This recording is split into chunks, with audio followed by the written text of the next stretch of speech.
Assalamualaikum warahmatullahi wabarakatuh.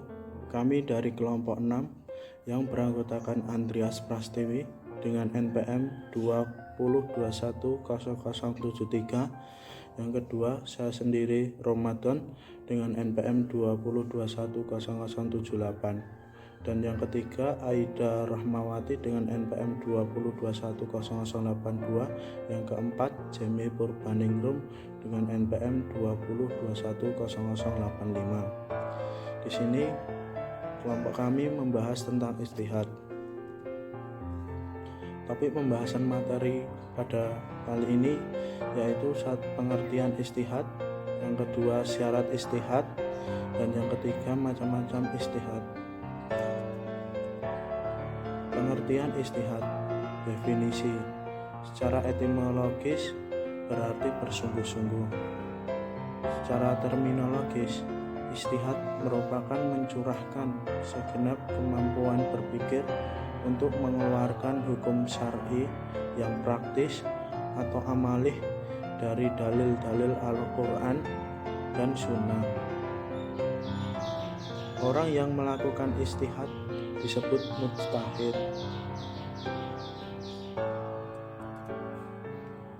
Menurut istilah ulama ushul fikih, ijtihad adalah mengerahkan segala kesanggupan dalam mencari hukum syarah yang yoni atau bersifat dugaan, sampai batas dia merasa tak mampu lagi menambah kesanggupannya.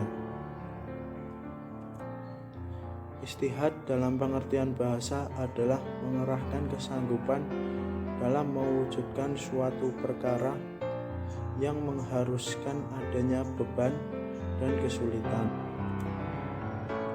Wilayah ijtihad. Ijtihad hanya bisa dilakukan dalam wilayah atau masalah. 1. Hukum syarah yang berbentuk perbuatan fisik dan furu atau cabang. Yang kedua, uqubat atau sistem sanksi, dan muamalah yang nasyahnya bersifat yoni atau tidak pasti. Kalau perkara uqubat dan muamalah yang nasyahnya khoti atau pasti, maka tidak bisa dilakukan ijtihad. Ijtihad dilakukan pada perkara yang nasyahnya yoni dan bukan wilayah akidah. Hasil ijtihad dari perkara yoni bisa banyak, maka diperlukan tarjih. Bukan wilayah ijtihad. Ijtihad tidak bisa dilakukan dalam wilayah atau masalah. 1. Akidah atau keyakinan atau ushuluddin. Yang kedua, hukum syarah yang nasnya itu khoti atau pasti.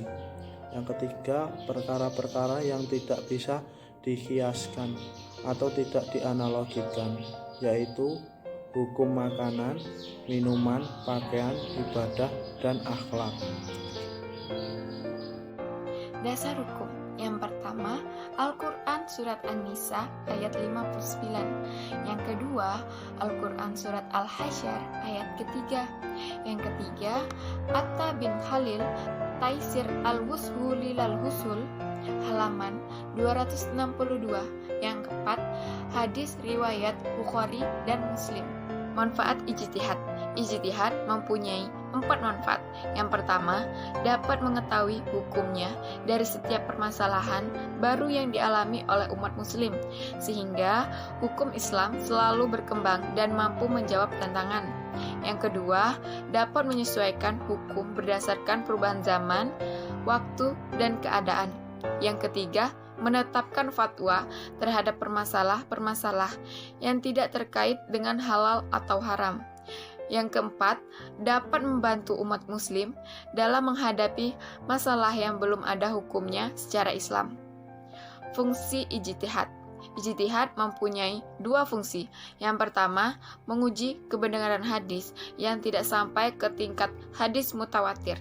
Yang kedua, berfungsi untuk mengembangkan prinsip-prinsip hukum yang terdapat dalam Al-Quran dan Sunnah, seperti dengan qiyas, istihsan, dan maslahah mursalah. Syarat berijtihad. Ijtihad mempunyai 7 syarat. Yang pertama, menguasai dalil-dalil hukum dari Al-Quran dan Sunnah. Yang kedua, menguasai Arab dan ilmu-ilmunya. Yang ketiga, mengetahui masalah-masalah yang sudah diijmakan. Yang keempat, menguasai ilmu ushul fikih atau metodologi hukum Islam. Yang kelima, mengetahui maqahidusi syariah atau maksud-maksud ditetapkannya hukum Islam. Yang keenam, mengetahui asbabun nuzul dan asbabun wurud. Yang ketujuh, mengetahui ilmu pendidikan teknologi. Dan rukun ijtihad mempunyai 4. Yang pertama, mujtahid, orang yang mempunyai kemampuan dan memenuhi persyaratan berijtihad. Yang kedua, mujtahid fi, hukum syara yang bersifat praktis. Yang ketiga, dalil syara, untuk menentukan suatu hukum. Yang keempat, al-waqi, peristiwa yang terjadi atau kemungkinan akan terjadi. 3 hal yang harus ada dalam aktivitas ijtihad. Menurut Imam Taqiyuddin Nabhani, aktivitas ijtihad harus ada 3 hal, yakni yang pertama, ada upaya maksimal menggerakkan segala kesanggupan. Yang kedua, hasil ijtihad berupa hukum-hukum syara. Yang ketiga, sumber dari ijtihad merupakan Al-Quran dan Al-Hadis. Beberapa tingkatan mujtahid dalam fikih. Secara singkat, mujtahid adalah orang-orang yang melakukan aktivitas ijtihad. Tingkatan ijtihad dalam fikih yaitu 1. Mujtahid mustaqil adalah orang-orang yang secara mandiri meletakkan kaidah-kaidah untuk dirinya sendiri.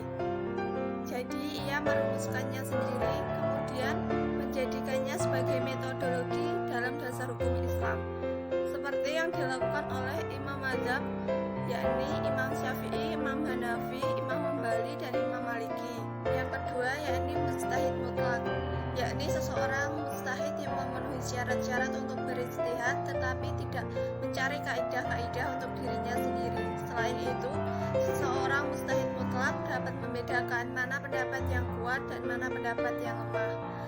Lalu yang ketiga yakni mujtahid fatwa, adalah seseorang yang memelihara mazhab-mazhab dan memahaminya, baik pendapat tersebut jelas maupun tidak. Lalu yang terakhir adalah tabaqoh al-muqallidin, yakni mereka yang mampu membedakan mana pendapat yang kuat dan mana pendapat yang lemah. Macam-macam ijtihad. 1. Ijma, yaitu kesepakatan para ulama untuk menetapkan hukum dari Al-Quran dan hadis. Kedua, qiyas, menetapkan sesuatu yang belum ada hukumnya kepada yang sudah ada hukumnya karena ada persamaan ilat. Nah, ilat itu sendiri yaitu suatu sifat yang menjadi dasar untuk menetapkan hukum. Ketiga, maslahah mursalah, menetapkan hukum berdasarkan kegunaan dan manfaatnya. Keempat, istihsan, yaitu meninggalkan sesuatu hukum pada hukum lainnya disebabkan adanya sesuatu dalil syara yang mengharuskan untuk meninggalkannya. Ijma ada 2. 1. Ijma syarih atau jelas pendapatnya atau mempraktikannya. 2. Ijma sukuti, tidak jelas pendapatnya atau diam. Contoh ijma yaitu kesepakatan para sahabat untuk mengangkat Abu Bakar menjadi khalifah sepeninggal Nabi Muhammad SAW dan kodifikasi Al-Quran. Qiyas ada 4, yaitu 1. Qiyas aulalawi, suatu ilat hukum yang diberikan pada asal lebih kuat diberikan pada furu, seperti yang terdapat pada Quran surat Al-Isra ayat 23. 2. Qiyas musawi, yaitu suatu qiyas yang ilatnya yang mewajibkan hukum atau mengkiaskan sesuatu pada sesuatu yang keduanya bersamaan dalam keputusan menerima hukum tersebut. 3. Qiyas yang farak dapat dikiaskan dapat 2 asal atau lebih tetapi diambil asal yang lebih banyak persamaannya dengan farak. 4.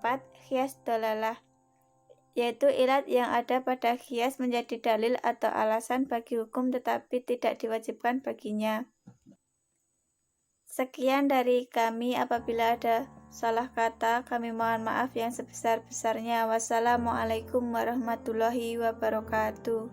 Terima kasih.